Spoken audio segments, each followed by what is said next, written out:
ये है दिल्ली दर्पण।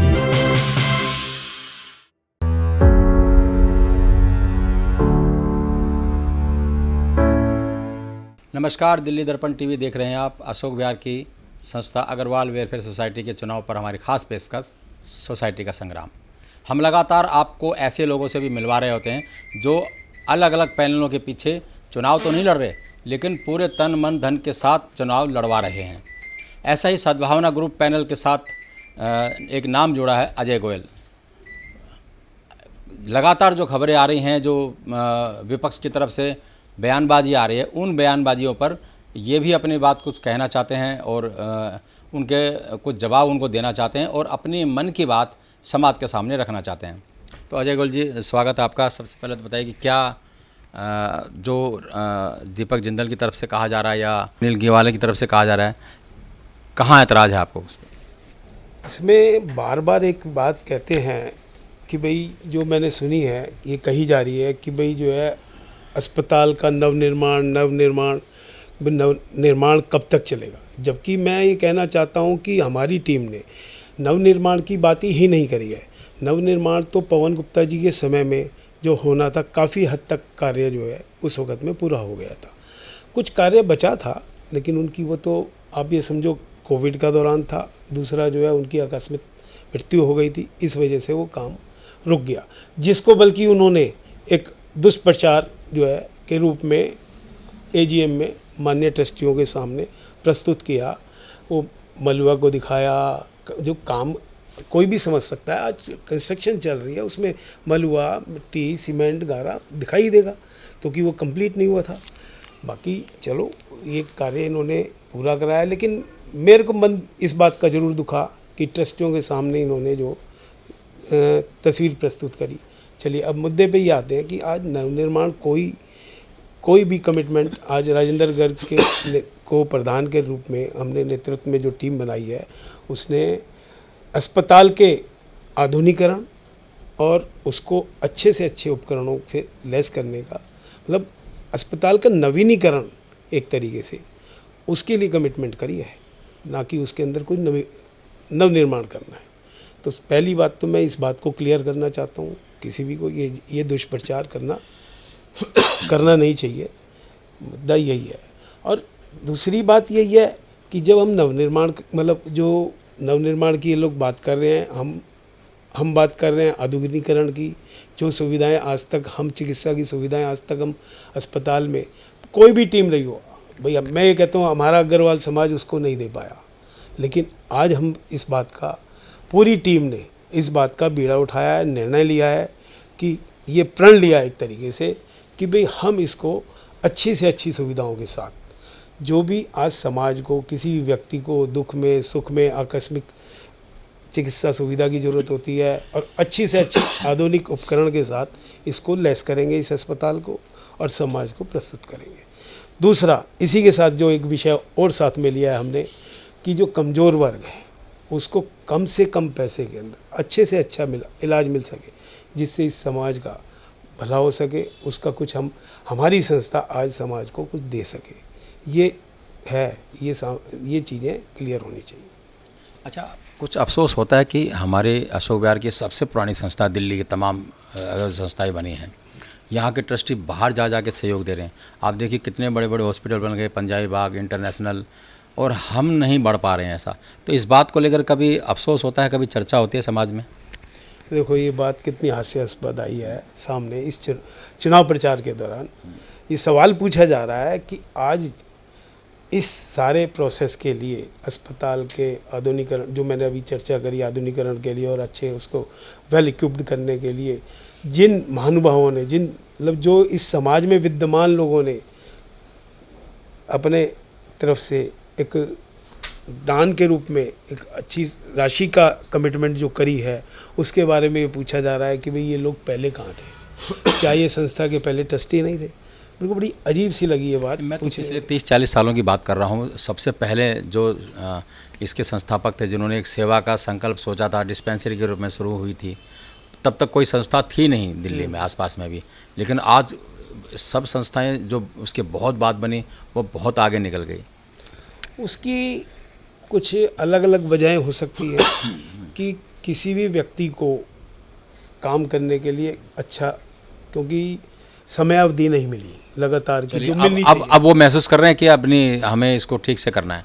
भाई बिल्कुल करना है। एक तो बात यह है, और मैं जैसे पहले भी इस बात को कह चुका हूँ, मीडिया के जरिए भी इस बात को कहा है और अपनी मीटिंगों में भी कहा है कि हम किसी भी प्रोजेक्ट को लाएं, एक प्रोजेक्ट के रूप में लाएं। उसको ये नहीं कि मैं इस अब 2 साल के लिए कोई टीम आई है, किसी टेन्योर में उसने वो काम करा, अगली टीम ने उसके अंदर कमियां ढूंढ के उसको फिर तोड़ के फिर दोबारा नए तरीके से। मैं कहता हूँ किसी भी चीज़ को लाया जाए, अगर किसी भी प्रोजेक्ट को हम लाते हैं तो उसको एक प्रोजेक्ट के रूप में हम यहाँ पे स्थापित करें। जो भी टीम आए उसको वो प्रोजेक्ट पूरा करना है, जहाँ तक वो पहुँच गया। अगर उसका 50% काम हो गया तो 50% से उसको आगे ले जाए। हाँ, कहीं उसको ये लगता है कि थोड़ा बहुत कहीं अमेंडमेंट होना है, उसको बेहतर बनाया जा सकता है, वो एडिशन अल्ट्रेशन तो समझ में आता है। लेकिन ऐसा नहीं है कि उसको हटाओ और फिर नया लगाओ। तो पिछले अगर मैं देखूँ, मैं भी अलग अलग टीमों में अलग अलग पदों पे मैंने काम किया है, तो ये जो चीज़ें चलती रहती हैं हमेशा, एक सिर्फ अपनी एक मूंछ का बाल बना के जो हम काम करते हैं, वो तरीका सही नहीं है। कोई भी एक प्रोजेक्ट हम कार्यकारिणी में पास करें, जनरल बॉडी में पास करें और उस प्रोजेक्ट को प्रस्तुत कर दें। वहाँ पे एक जैसे आज सरकारी काम भी होते हैं, एक मॉडल प्रस्तुत वहाँ पे लगाओ, उस पे ही टीम जहाँ तक भी काम करे 20% करे 50% करे, उसको आगे ले जाए अगली टीम। ताकि तोड़फोड़ ना हो। हाँ, तोड़फोड़ ना हो, समय बर्बाद ना हो, पैसा बर्बाद ना हो, और चीज़ कहीं ना कहीं तरक्की में आए। अच्छा, अभी एक बात और कह रहे हैं कि सोसाइटी में भारी आर्थिक संकट था, हमने कुछ नया नहीं करा, पुराने कामों को समेटा और सोसाइटी को लाभ में लेकर के आए। स्कूल में पैसे बढ़ाए और 5-6 करोड़ रुपए आज उनके पास सरप्लस है। जो पहले देनदारियां थी वो ख़त्म करी, चाहे वो स्कूल की बात हो, हॉस्पिटल के जो घाटा था उसको कम किया। इस तरह के दावे वो कर रहे हैं, इस पर क्या कहना है? ये भी एक बहुत बड़ी भ्रांति फैलाई जा रही है। इस संस्था में हमेशा से अगर अस्पताल को छोड़ दें तो इसके जो बाकी दोनों विंग हैं, स्कूल और धर्मशाला, सेल्फ फाइनेंसिंग इस दोनों के दोनों प्रोजेक्ट हैं जो जिनका पैसा, जिसमें कुछ ना कुछ पैसा जनरेट होता है और वो किसी ना किसी काम इन्हीं तीनों विंगों के लिए काम आता है। नए नए इसके अंदर जैसे पवन गुप्ता जी ने अपनी टाइम के अंदर स्कूल के अंदर एक मंजिल और बढ़ाई, तो उससे जो 2700-2800 बच्चा था, आज वो 3500-3600 बच्चे के ऊपर हम उनको सर्व कर पा रहे हैं स्कूल के अंदर। जो दूसरी बात है कि ये जो लोग जो अभी वर्तमान जो निवर्तमान कहूँगा, वर्तमान तो नहीं, निवर्तमान जो मैनेजमेंट है वो जो ये भ्रांति फैला रही है कि भाई हमारे को बड़े घाटे में, बड़े गड्ढे में सोसाइटी मिली, ऐसा नहीं है। अगर सभी ट्रस्टी भाइयों को, सबको ध्यान होगा, सभी व्यापारी लोग हैं, सब ने परिवार व्यापार अपने सारे कोविड के दौरान के तकलीफ़ें झेली हैं उसके अंदर, और वही तकलीफ़ ये संस्था झेल रही थी। आज स्कूल के अंदर बच्चों की फ़ीस नहीं आ रही थी, 6-6, 8-8 महीने बच्चों की, लगभग मेरे को अगर जितना ध्यान पड़ता है तो लगभग 4 करोड़ से ऊपर की, और शायद एजीएम में भी ये बात की अनाउंसमेंट हुई थी कि भाई लगभग 4 करोड़ की फ़ीस का एरियर था। क्या हम अगर किसी की फ़ीस नहीं आ रही, बच्चों को गेट से बाहर खड़ा कर सकते थे क्या उस दौरान? नहीं, ऐसा नहीं किया जा सकता था। फ़ीस का जो एरियर है, अब जो ये टेन्योर गया है इसके अंदर वो रियलाइज़ हुई है, तो उस रियलाइजेशन से ही हम जो हमारे जो टीचर्स के एरियर हमने देने थे, जो संस्था को पे करने थे, वो हमने पे किए, जिसको ये लोग इस रूप में दिखा रहे हैं कि मुनाफा कमाया। देखिए, सरप्लस तो इस संस्था का पास हमेशा रहता था।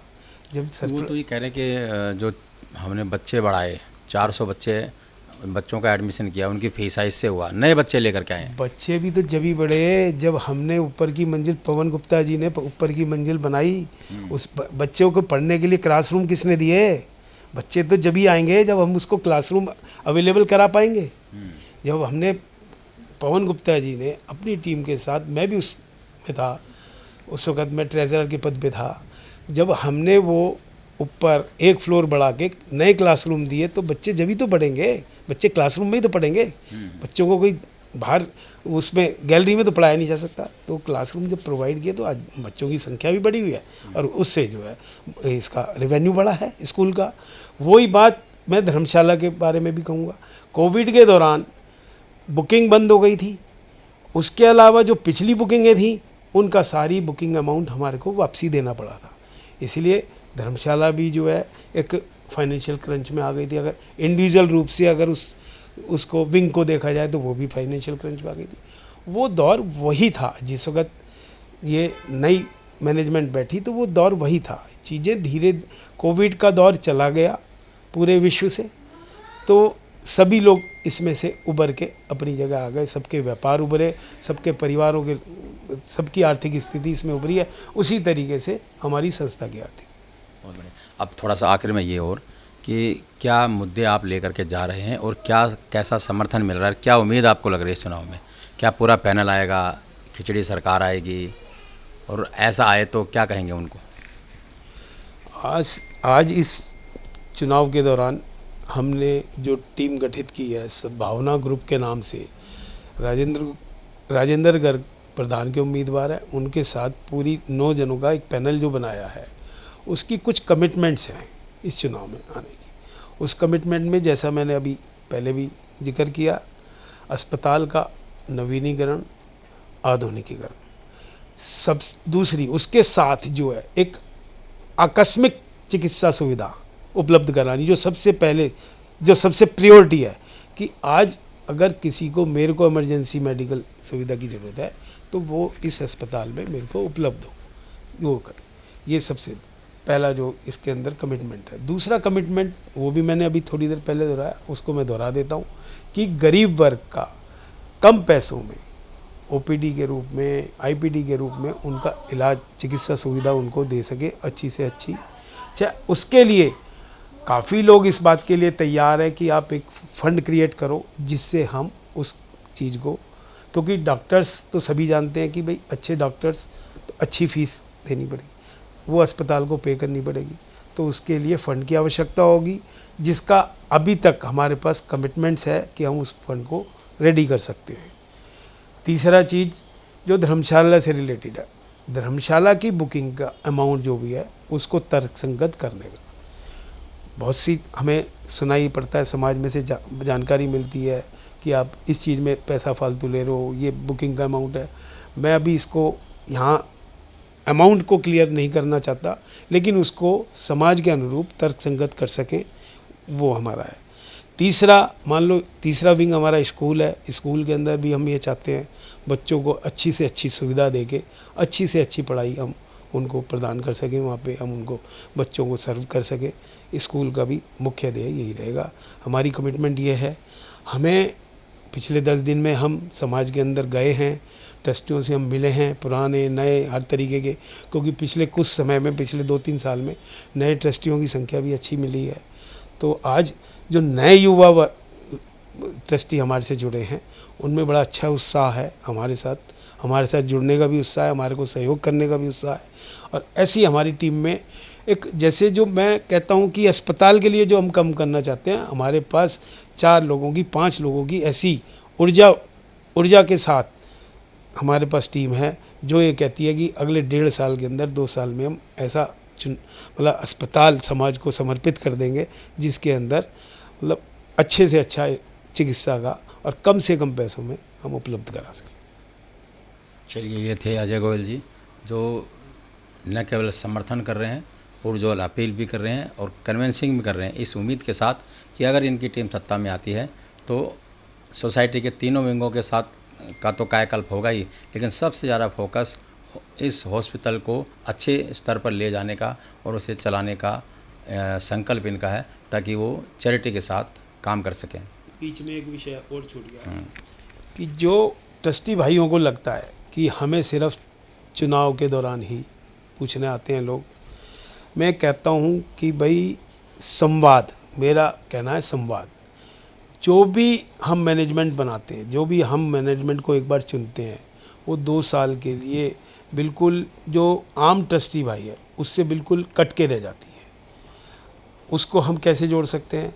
हमारी 3 महीने में, 6 महीने में जो है एग्जीक्यूटिव कमेटी की मीटिंग होनी चाहिए, जिससे क्या चीज़ चल रही है, संस्था के अंदर क्या हो रहा है, क्या तरक्की की जा रही है, वो सामने हो।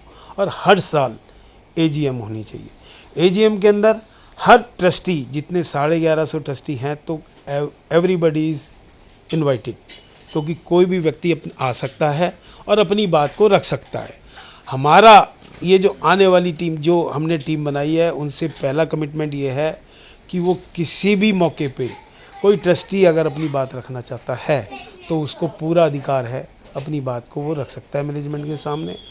और कोई ना कोई एक प्रोजेक्ट पे हम ऐसा भी काम करेंगे जो समाज के एल्डर मैंस हैं और जो लोग कम से कम संस्था में कोई व्यक्ति आता है इलाज के लिए आए, किसी चीज़ के लिए भी आए, उसको पूरा सम्मान मिले, पूरा उसको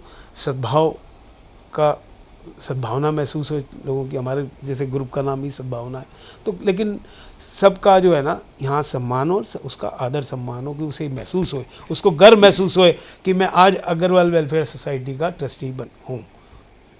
चलिए, ये थे अजय गोयल जी जिन्होंने सद्भावना ग्रुप के जो भावी योजना है उनको भी सामने रखा, और जो अनिल गुप्ता घीवाले के ग्रुप से जो बयानबाजी आ रही है उस पर भी सफाई दी, और साथ साथ यह भी भरोसा दिलाया कि अगर उनकी टीम सत्ता में आती है तो न केवल तमाम जो वादे हैं वो पूरे होंगे, बल्कि सोसाइटी के तमाम जो 1150 के आसपास सदस्य हैं उन सब का सम्मान होगा और उनसे लगातार संवाद स्थापित होता रहेगा। राजेंद्र स्वामी, दिल्ली दर्पण टीवी। लेटेस्ट खबरों के लिए सब्सक्राइब करें हमारा YouTube चैनल या फिर लॉग ऑन करें www.delhidarpantv.com। खबरों की कवरेज और विज्ञापनों के लिए संपर्क करें इस नंबर पर।